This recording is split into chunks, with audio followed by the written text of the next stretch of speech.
히브리서 3장 7절에서 19절까지 말씀을 살펴보도록 하겠습니다. 히브리서 기자는 계속하여 예수 그리스도의 구원자로서 우월성을 이스라엘의 구원자의 모세와 비교하고 있습니다. 지금까지는 모세에 대한 예수 그리스도의 존재론적, 사역적 우월성에 대해서 묘사했다면 함께 읽은 말씀에서는 모세 당시 불순종한 이스라엘의 모습을 기록하고 있습니다.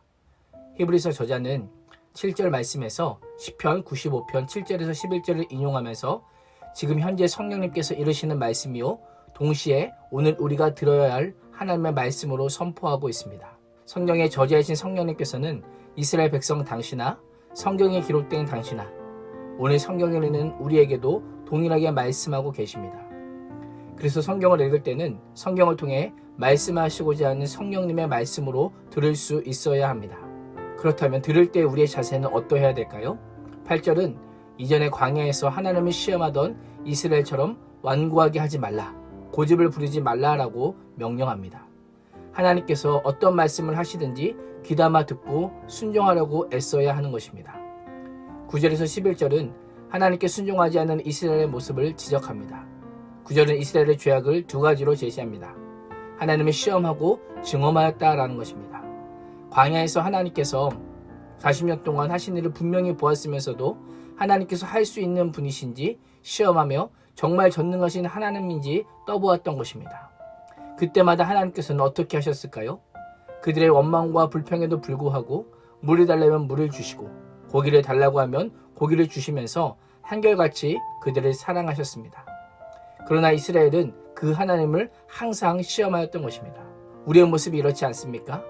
우리를 늘 사랑하시는 하나님이시지만 그 하나님의 사랑을 알지 못하고 원망하고 불평하지는 않으십니까? 10절은 이스라엘을 향해 항상 마음에 미혹되어 내 길을 알지 못하는도다 라고 말씀합니다. 이스라엘은 단 한순간이라도 마음이 바른 적이 없었습니다.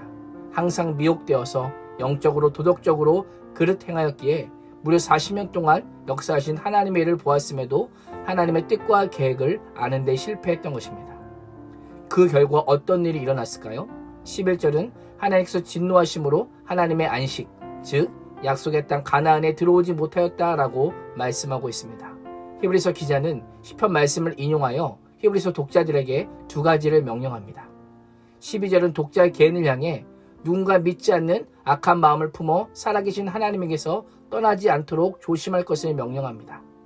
두 번째로 13절은 공동체의 다른 성도들을 향해 서로 권면해서 날마다 오늘이라고 부르는 시간에 누구든지 죄의 유혹에 마음이 완고해지지 않게 할 것을 명령하고 있습니다. 출애굽한 이스라엘 백성들의 교훈을 통해 잘 시작했다가도 시험을 받아 악한 마음을 품을 수 있음을 언급하면서 살아계신 하나님을 죽은 우상으로 대체할 수 있음을 지적합니다. 예수 그리스도를 통한 복음의 진리를 굳게 붙잡고 하나님과의 관계를 친밀하게 한다면 장차 예수 그리스도께서 영광을 얻을 때 예수 그리스도의 영광에 참여하게 될 것이다 라고 말씀합니다. 15절에서 18절에서는 저자는 계속해서 모세 당시 이스라엘의 믿음 없음과 그로 인한 하나님의 심판을 예로 들어 설명합니다.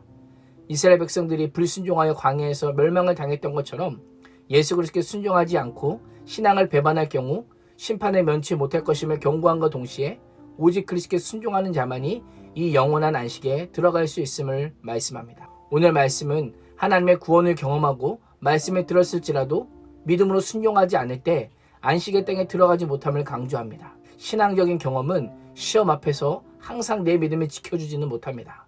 항상 하나님의 말씀을 듣고 묵상하며 기도로 나를 돌아보고 점검하며 은혜를 기억하며 순종할 때 안식에 참여할 수 있는 것입니다. 히브리서 기자는 이스라엘의 역사를 교훈 삼아 새 언약 안에 있음에도 포기하고 다시 옛 언약으로 돌아가는 독자들에게 서로 도우며 믿음의 길을 끝까지 걸을 것을 권면합니다. 혼자 가면 힘들지만 믿음으로 함께 가면 끝까지 갈 수 있습니다. 오늘도 믿음의 가족, 사랑방과 믿음으로 함께 끝까지 신앙의 길을 걸어가시는 복된 인생이 되시기를 주님의 이름으로 축원합니다.